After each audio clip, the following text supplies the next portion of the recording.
തോട്ടം തൊഴിലാളികളായ സ്ത്രീകൾ നേരിടുന്ന ഗുരുതരമായ ചൂഷണത്തിന്റെ റിപ്പോർട്ടുകളാണ് ഇപ്പോൾ പുറത്തുവരുന്നത്. മഹാരാഷ്ട്രയിലെ ബീഡ് ജില്ലയിൽ നിന്നുള്ള കരിമ്പ് തോട്ടം തൊഴിലാളികളായ സ്ത്രീകൾക്കെതിരെ നടക്കുന്ന ചൂഷണങ്ങൾ വെളിവാക്കുന്നതാണ് ഈ റിപ്പോർട്ട്. കഴിഞ്ഞ വർഷം ദീപാവലി കുടിയേറ്റ സമയത്ത് 843 സ്ത്രീകളാണ് ഗർഭാശയം നീക്കചെയ്യൽ ശസ്ത്രക്രിയയ്ക്ക് വിധേയരായതെന്ന് സംസ്ഥാന ആരോഗ്യവകുപ്പിന്റെ റിപ്പോർട്ടിൽ പറയുന്നു. ഇതിൽ 477 പേരും 30-35 വയസ്സിനിടയിലുള്ളവരാണ്. ദിവസക്കൂലി നഷ്ടപ്പെടാതെ ഇരിക്കാനും ജോലിക്ക് പോയില്ലെങ്കിൽ കരാറുകാർക്ക് പിഴ നൽകേണ്ടി വരുന്നത് ഒഴിവാക്കാനുമാണ് കരിമ്പ് തൊഴിലാളികൾ ഇത്തരത്തിൽ ഗർഭപാത്രം നീക്കം ചെയ്യുന്നത് എന്നാണ് റിപ്പോർട്ട്. ഇന്ത്യയിലെ 700-ലധികം പഞ്ചസാര ഫാക്ടറികൾ 200ഓളം ഉള്ളത് മഹാരാഷ്ട്രയിലാണ്. കരിമ്പ് വെട്ടുന്ന തൊഴിലാളികൾ ഏറ്റവും കൂടുതലുള്ള സ്ഥലമായതുകൊണ്ട് കരിമ്പ് തൊഴിലാളികളുടെ ജില്ല എന്നാണ് ബീഡ് അറിയപ്പെടുന്നത്. എല്ലാ വർഷവും മഹാരാഷ്ട്ര, ഗുജറാത്ത്, കർണാടക എന്നിവിടങ്ങളിൽ നിന്നുള്ള നിരവധി പേരാണ് കരിമ്പ് പണിക്കായി ഇവിടേക്ക് വരുന്നത്. ഉപജീവനത്തിനായി ഗർഭപാത്രം ബലി കൊടുക്കേണ്ടി വരുന്ന അവസ്ഥയാണ് അവിടുത്തെ സ്ത്രീകൾക്കുള്ളത്. എല്ലാ വർഷവും ഏകദേശം 1.25 ലക്ഷം തൊഴിലാളികൾ കരിമ്പ് വിളവെടുക്കാൻ ബീഡിലേക്ക് വരുന്നുണ്ട്. അതിൽ 78,000-ഓളം സ്ത്രീകളും ഉണ്ടാവാറുണ്ട്. കരിമ്പ് തോട്ടങ്ങളിൽ ജോലി ചെയ്യുന്ന സ്ത്രീകളിൽ അമിത രക്തസ്രാവം, അണുബാധകൾ, വയറുവേദന തുടങ്ങിയവ റിപ്പോർട്ട് ചെയ്തിട്ടുണ്ട്. സർക്കാർ ഡോക്ടർമാരുടെ അനുമതിയോടെ 279 ശസ്ത്രക്രിയകൾ സ്വകാര്യമായി നടത്തിയതായും ആരോഗ്യവകുപ്പ് പറയുന്നുണ്ട്. രാജ്യത്തെ ഏറ്റവും വലിയ വരൾച്ചാ ബാധിത പ്രദേശങ്ങളിലൊന്നാണ് മഹാരാഷ്ട്രയിലെ ബീഡ്. ലക്ഷക്കണക്കിന് പേരാണ് കരിമ്പ് വെട്ടലിനായി അവിടെ എത്തുന്നത്. കുടുംബമായി തൊഴിൽ തേടിയെത്തുന്ന ഇവരിലെ ഭർത്താവിനെയും ഭാര്യയെയും ഒരൊറ്റ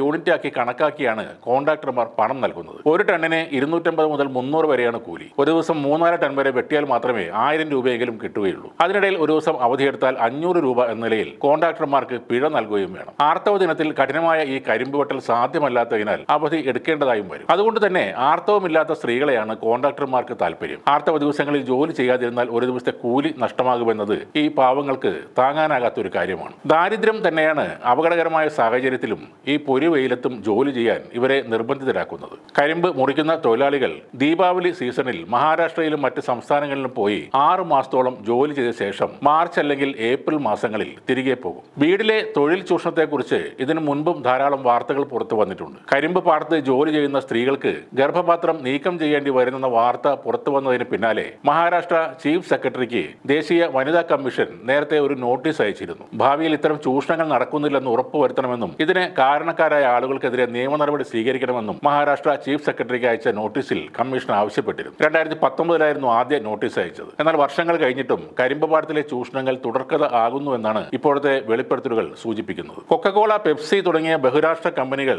മഹാരാഷ്ട്രയിൽ നിന്നാണ് പഞ്ചസാര വാങ്ങുന്നത്. 5 വർഷം മുമ്പ് തന്നെ കൊക്കക്കോളയുടെ കൺസൾട്ടന്റുകൾ കുട്ടികൾ ജോലി ചെയ്യുന്നതും കടം വീട്ടാൻ തൊഴിലാളികൾ നിർബന്ധിതരാകുന്നതുമൊക്കെ ശ്രദ്ധയിൽപ്പെടുത്തിയിരുന്നു. എങ്കിലും ആ പ്രശ്നങ്ങളൊന്നും പരിഹരിക്കാനോ കരിമ്പ് തൊഴിലാളികളുടെ ജോലി സാഹചര്യങ്ങൾ വിലയിരുത്താനോ കമ്പനികൾ തയ്യാറായതുമില്ല.